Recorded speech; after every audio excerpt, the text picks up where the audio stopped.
Well, first in the job, last on the scene, as these guys had been here, obviously doing different things, but very closely associated with Oklahoma State. So first on the crew, but last here, so there's a lot of catching up to do.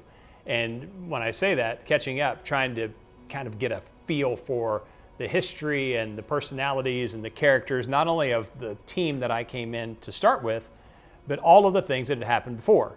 And so Robert in particular was helpful with that. He had called me, a few days after they had decided they were going to make me the play-by-play guy, and just to sort of introduce himself and get me started, and got me hooked up with a real estate agent who now has become dear friends, Kent and Barbara Houck. And John, we just kind of crossed paths a bunch of times at Media Day, and then eventually we got to do a game together, which was O2 Bedlam. That turned out really good. It's one of the great games in American college football. It's Bedlam. It's the 2002 edition, the 96th meeting between Oklahoma and Oklahoma State, and here in Stillwater, Oklahoma on Lewis Field. It is safe to say it is the most significant meeting between these two teams in terms of postseason implications since 1988. And that was a lot of fun. We had a lot of fun working together. Effort was just as we would expect it, and it turned out in victory this week. Yeah, speaking of celebrations, you're going to have to get another set of goalposts, Coach. I think the athletic director would enjoy buying a couple sets each year. And then eventually, of course, when Coach Gundy came on board, so did he. Full bore as the football analyst and then into basketball. So it's been a lot of fun. It's the relationships that really matter. That's what you remember. The wins and losses, you remember certain performances in games, but what you really remember are the people that you experience with, the people that you work with, the personalities of the coaches and the players, and all of the interactions that you have. Shaw and Denard form the I formation behind Fields. Now you have three players in motion that form a cluster on the far side of receivers. Shaw alone in the backfield on second and short. Pitch to Seymour Shaw to the 20, 15, 10, 5, and wrestled out of bounds at the 1. The ball's fumbled into the end zone, recovered by the Cowboys. Will it be a touchdown? It is a touchdown! Touchdown, Cowboys! Well, it looked like that counter pitch again, this time to Shaw coming right. He just stood right behind him. The flow went left, he went right, broke the tackle in the secondary, and he was gone. Heads up play to cover it in the end zone. If you didn't have fun in those areas, if you work with a bunch of people you didn't like, all of those wins and losses honestly would be pretty hollow at some point. So that's not been the case at all. So it's been a lot of fun, not just with these guys, but everybody involved, because the people are good people. They're fun to be around, they're helpful, and that makes all of it a whole lot more fun. One of the first things with Dave was he should give himself more credit. He saw some very poignant moments in Oklahoma State athletics. He just saw it from a different side, from the side of the black and gold at Mizzou, because one of the first things we would do, I'd say, remember when this happened at Faurot Field? And of course he did, because he was covering Mizzou at the time. So it was fun to get the other perspective from him. But yeah, I go all the way back, and I know Dave's already told 2001, but I was actually in Hattiesburg covering the game and was in the booth, the radio booth, before they went on the air when Dave calls Janice Tegans. And I mean, I'm like, I boo-hooed to that too. I'm on the side because I knew Bill really well. And I'm like, I can't believe this guy.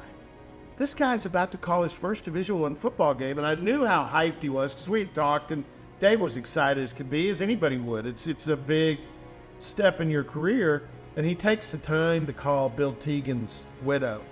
And, I mean, unbelievable. So I knew, even though that was a year before I came on the crew, this is a special dude to work with. And he always has been, and he always will be. I mean, he's as consistent as the day is long. You're going to get not only great effort, I mean, he watches as much film as I do, and I love talking it with him because, again, I think we come at it from slightly different perspectives. But, yeah, he's the captain. I call him the captain, and it's for a good reason. I mean, he's our Derek Jeter. Oh, geez. Wow. How about that? Wow. That's pretty good. Let's see. We've been at this for, that didn't take long, about 3 minutes. And now the first flying already. Oh, my gosh. You're very kind. No. You're very kind. And Holcomb's a good guy, too. Especially on Mondays. Yeah. Mondays are his big day. That's when he's a really good guy. Sundays and Mondays. The rest of the week, we're not certain. But Sundays and Mondays, he usually pegs it. They just don't know. We've been working together now for 20 years, and they still just don't know everything. Tom Dorado was with OSU basketball in Alaska. And so when they approached me about, hey, would you be interested? Could you help us out with this broadcast? And it's Bedlam football. And you're coming off the upset win in Norman the year before. And I'm like, sure, yes. And then after I said yes, then I thought, I don't really know what I'm doing, except I know what football looks like. And so Dave and I visited a little bit. And of course, we'd known each other. We're getting to know each other a little bit better, but he put me at ease immediately, which is one of the things that he does so well. And that Monday of that week, he made sure that I got in to watch some film, video. I remember that. And got me in a room. And of course, it's much different now, where you could just pretty much call it up on your phone. But back then, we were on a computer. And I'm starting to watch some of what the players and coaching staff is put together to get ready for this game. And I'm just trying to grasp anything. And I get in there, and about 5 minutes after I start watching, in comes Ben Bowie, center for OSU, tremendous player who is a good friend today. And I said, oh, hey, and I knew him because I'd been at his signing from Broken Arrow High School when he signed with OSU. And so Ben was like, no, stay in here, because I was going to get out of his way. He goes, no, seriously, stay in here. And so I got to pick Ben's brain. So immediately I felt a lot smarter. And he told me one thing. He said, watch OU's defensive linemen, very talented defensive line. He said they're playing high. They play high, like they're standing up a lot. And so I asked him a couple of questions about that. Does that mean it's a little easier for you to move them around? He goes, I want them playing high. So that broadcast, obviously we sound better when OSU wins. We sounded great that day. And I must have worn out, Dave, they're playing high. That defensive line has been playing high. I must have said it 100 times. And then I even said it on some post-game radio interviews as well. Well, that would have a different context in today's world. If they're yes, playing it high. would. That's a whole different thing. Yeah, as long as they weren't the ones being dragged into drug testing afterward. But that was the first time that we had worked together. And Robert was down on the sidelines, and Rashawn Woods was still open. That whole thing was a huge thrill. Unbelievable. You have the best receiver maybe in the country, and he's behind two defensive backs again. Great play action and a great pickup of the blitz in the backfield to give Josh Fields that extra second he needed to line it up and let it go. Because I spent some of my formative years in Oklahoma and would watch local media, knew about OU and OSU, and I'd never thought that I would have that opportunity. And I was happy that it was, I even got one game. And little did I know then that it was going to lead to a lot more. You remember what Todd Monken said to us that Monday before we watched tape? He wasn't there. Remember, Todd was not the offensive coordinator at that time. Coach Gundy was. Les Miles was the head coach. He said, if we can run it just a little bit, we will throw it over their head over and over and over again. And it didn't take a lot, but there was enough of a run game started. Tatum Bell, and then I remember Seymour Shaw had some really tough yards in the first quarter, and then all of a sudden, it played out exactly the way Monk said it would. Exactly the way he said it would. And Coach Gundy told the same thing to me. He said, if we can run it a little bit, Rashawn is going to be able to break wide open. And if you remember, too, Charlie Johnson was the tight end. They thought Charlie would come in big because they thought he was a mismatch for them. But I remember this. My biggest contribution to the broadcast came in I think it was midway through the third quarter. I always would go over and talk to whoever was monitoring the headsets. Anything interesting there? And I got one of the best interesting tidbits I ever got. He goes, yeah, Coach Gundy just told Coach Miles if he'll let him call all the plays on his sheet, that they'll hang half 100 on OU. And Les said, nah, we don't need to do that. Let's choke Save it for the bowl game. Save him for the bowl game.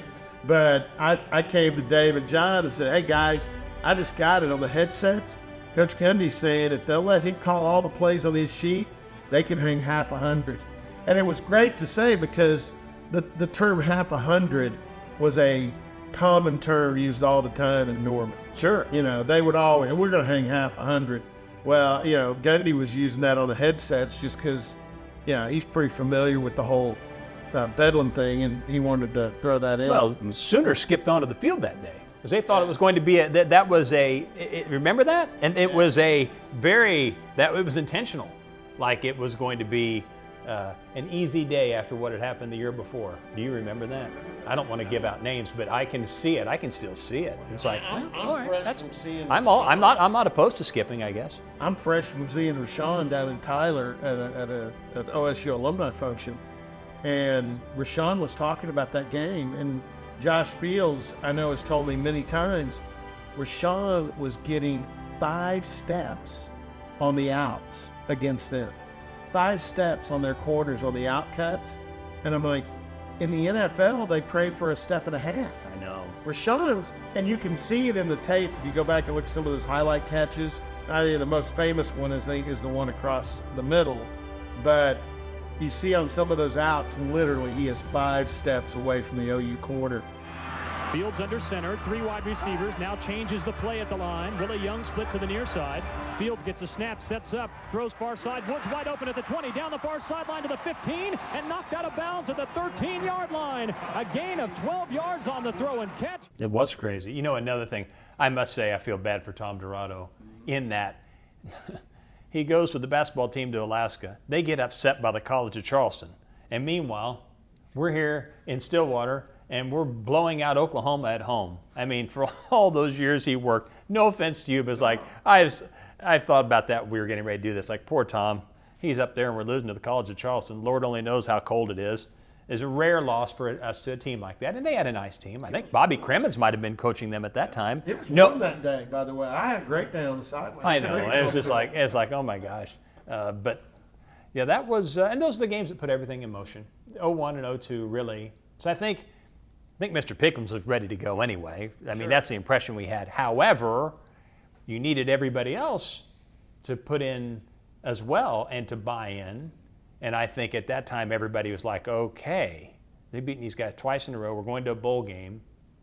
Maybe we can pull this off. And so, gosh, I can remember people were just like, we go out on those posse trips. I was working for Posse Summit at that time. You'd ask people for money. It's like, sure. Absolutely. I'm in. And it was like a giant poker game. Everybody was in. I mean, it was, and it was awesome because everybody believed we can do something extraordinary. And here we are 20 some odd years later, and it's probably turned out better than those folks that gave initially would have expected. I'm trying to remember the exact, well, I think Tom correct me if I'm wrong, Dave, but I think Tom had decided that the 04 football season was going to be his last. I believe that's right. So I remember that because it became public during a timeout in a basketball game when OSU was hosting Kansas. And Tom was doing basketball with you, and Dick Vitale is doing ESPN with Dan Schulman. And so they had told me, hey, we're going to introduce you to everyone and announce that you're going to be the football color guy next. And so that time comes, walk out on the floor, wave to everybody, and I remember 2 things distinctly about that. I purposely went over to shake Tom's hand because he and Dave were standing there talking, and I just wanted Tom to have part of the moment because he'd done so many years of great work. I didn't see Dave holding his hand out to shake my hand, and I never shook Dave's hand, and to this day I feel horrible about it. And then I remember turning around to walk back over to my seat, and Dick Vitale standing over there giving me a standing ovation, just grinning from ear to ear. And I thought, wow, what's happening here? You know, so that was the football part of it. So that would have been in conference play, so in the winter of 05. And then we get ready for that first year. And I really felt, to be quite honest, I felt intimidated because I felt like I needed to sound like that I knew more than I did. And it took me about 2 games to figure out that really wasn't going to work, because you can say too much and try to act like you're the expert on all of this when you know down deep you're not the expert. Robert knows a ton more football than I do. He played the game longer than I did. I played in grade school. I was the passing quarterback on a wishbone team in the 70s in 4th and 5th grade. That's not going to get you very far. So I figured out with Dave's help and Robert's help that the best thing that I could do is keep the descriptions simple and try to focus on one or two things that the average fan might not see because they're following the ball all the time. And that's just kind of been the baseline for what I've tried to do. Sometimes it's worked, sometimes it hasn't, but I will say this, that in terms of entertainment, I feel like we present an entertaining broadcast. At least we make each other laugh from time to time. Dave, he was wide open, and one reason he was wide open, they did a little blocking scheme that probably confused some of the secondary of the Sooners. They pulled a guard to the right side as if they were going to run the ball, so the play action worked that much better. He got behind Woolfolk, and I bet you the Sooners were in a zone, and Woolfolk didn't have any help over the top. Woo-hoo-hoo!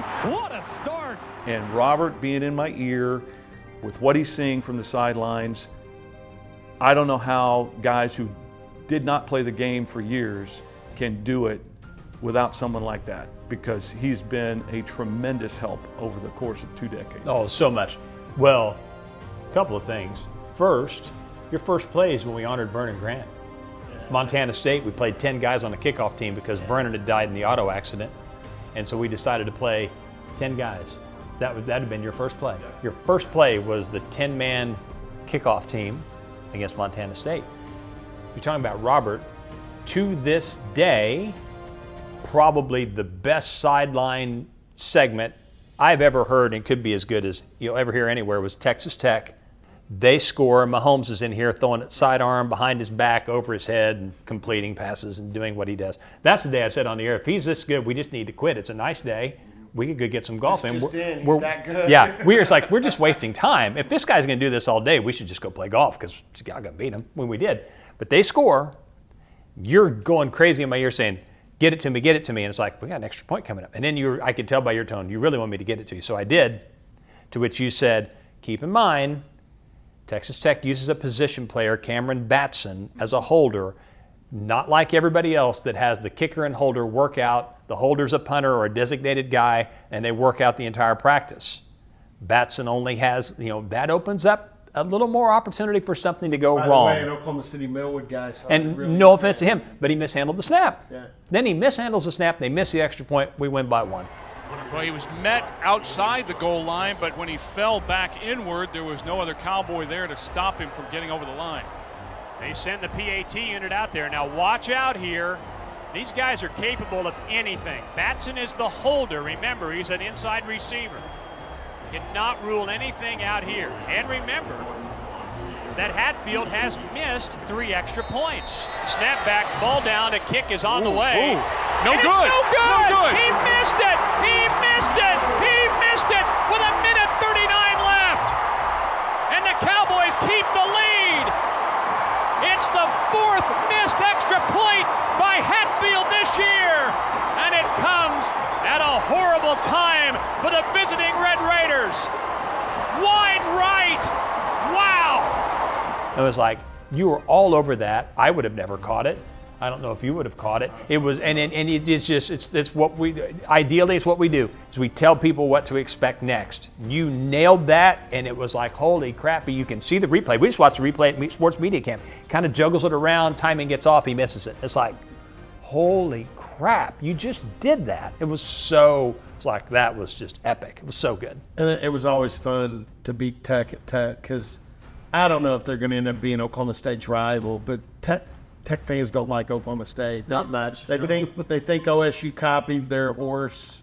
They think OSU copied their mascot, which Pistol Pete's a lot older than Raider Red. And did OSU copy might have. Maybe. I got another one finger from a 90-year-old woman in a suite at Tech one time. I bet you did. That's the only time that's happened. And you diffused it the way that you diffuse things.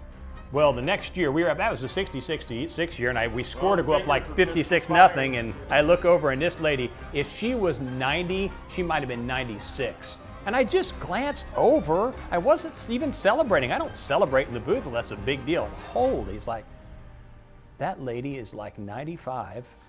And she just did that. And it's like, wow, okay. So I was like, okay, I'm not going to go over there again. But the next time we went out there, I decided I'd make the peace. You went next door, chatted them up. Oh, I said, I walk in at halftime. It's a close game this time. I wouldn't have done it again if it were close. I walk in, I said, you guys are having too much fun in here. And they look over, it's like, what on earth? It's like, I just introduced myself. Hey.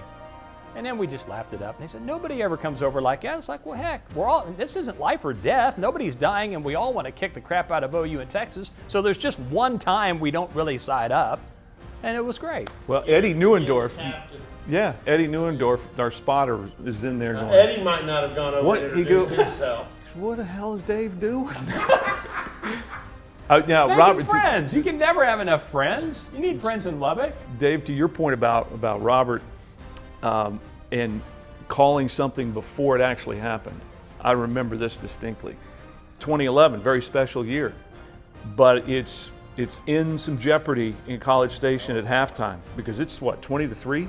It's 20-3, and we're all kind of sitting. Mr. Pickens came up and was on the air with us at halftime, and we're down. That's right, I forgot about that. And so we're all like, oh gosh, don't let it end here. Don't let this all crumble here. And that was the week after the Tulsa debacle. The all-night affair, absolutely. Yes. Yeah. So all I can think of is, I've got to find a way to just kind of diffuse the tension personally, and I'm just said to the guys, I said, well, we're either going to win or we aren't. One of the more in-depth moments of my career. But Robert comes on after he's gone in the locker room, and the first thing he says to Dave and me is, guys, we're going to be okay. We're like, we're down 17 to a team that's got a guy who's going to be a quarterback in the NFL, and they've got all this talent. Tannehill. Yeah. What do you mean we're going to be okay? And then he told us what Todd Monken, who was the OC at that time, had shared with the offense. We're going to screen them to death, just sideline to sideline, sideline and go to sideline. fast, go really fast, and screen them to death. And my gosh, did we do that? Joseph Randall carried for the first down on 3rd and 2. Whedon back very quickly, finds Josh Cooper, and he's dragged across the boundary near the 40-yard line on the far side by Lionel Smith. And they are over the ball in an instant and ready to go. Hubert Anium, 11 more and a first down. 19-yard gain and huge. It continues to thrive. Can they continue with their momentum that they have here at the beginning of the second half? Joseph Randall picked his way to the 45 of Texas A&M. Holy cow. The defensive line couldn't get in a stance by about the middle of the third quarter. Yeah, middle of the third quarter, the Aggie defenders are all standing around, hands on their hips, about hunched over, trying to get their breath. And it was a brilliant play by Monken. And you had a quarterback in Brandon Whedon who Monk had no doubt. Whatever he told Whedon to do, Whedon was mature enough. He wasn't going to second guess. He was going to go out and get the job done. And then that leads to maybe Dave Hunziker's finest moment as a combination play-by-play voice coach. Because he comes up with the crescendo at the end. People know, because you go back to the Missouri game in Columbia where Mike had to punt it late, it just scares the head coach to punt when it's a one-score game late. Especially if the other team's got a guy that can return it. Yeah, 08 at Missouri is what you're speaking of. Yep, Mike Gundy Jeremy would Macklin. never have punted again to Tyreek Hill in Bedlam. Mike would never have done that. He'd have done something different. So I'm standing next to Jamal Singleton on the sidelines, running backs coach, who really isn't adding much to the conversation. I knew it was Gundy, it was Monk upstairs, it was Defo, special teams coordinator. They're trying to decide, what are you going to do? OSU's kind of backed up. Not inside the 10, but inside the 20. And there's like 8 seconds left, if I'm not mistaken. Something like that. No, I think it was. Was it less than 8? I think it was 7. 7. Does that sound right? I think it was 7. Okay, I was close. Yeah, close enough. It's a 8, long 7, time ago, 7.5, 7.3, whatever. So I'm standing there and I hear Dave go, well, I know what I would do. I'd put Justin Blackman back there and let him run around. You can see the clock on the other end and then run out the back of the end zone because OSU was up by 3. So a safety doesn't matter. So I'm listening to it. I'm like, oh, that's a dang smart thing. So remember, because what Coach Gundy and Monken always said is when it's crisis, get the ball in the hands of your best player. Right. Well, this was a different type of crisis, but it was a crisis. So I turned to Jamal Singleton. I said, Jamal, what if Justin Blackman goes back in punt formation, takes the snap, he's a receiver, and he's got great hands, takes the snap, and then, runs around a little bit, runs out the back of the end zone. Even if there's one tick left on the clock, now you can go to the 20 and squib kick, and you got a better chance of them not being able to anything to do with it. We'll see if they don't run out of gas. Blackman's got second. Careful. 5 seconds goes a lot slower than you think. They're going to take a safety. Play it on the last play of the game. End of the game. That was smart football. And I see Jamal goes, hey, guys. He doesn't say the radio guys. He doesn't. Of course, he doesn't know. You think Coach Gundy's okay that we're telling this story? He thought, yeah. And later on, he thought it was my idea. And I went to Jamal and said, that came down from upstairs, up in the booth. That was a booth call.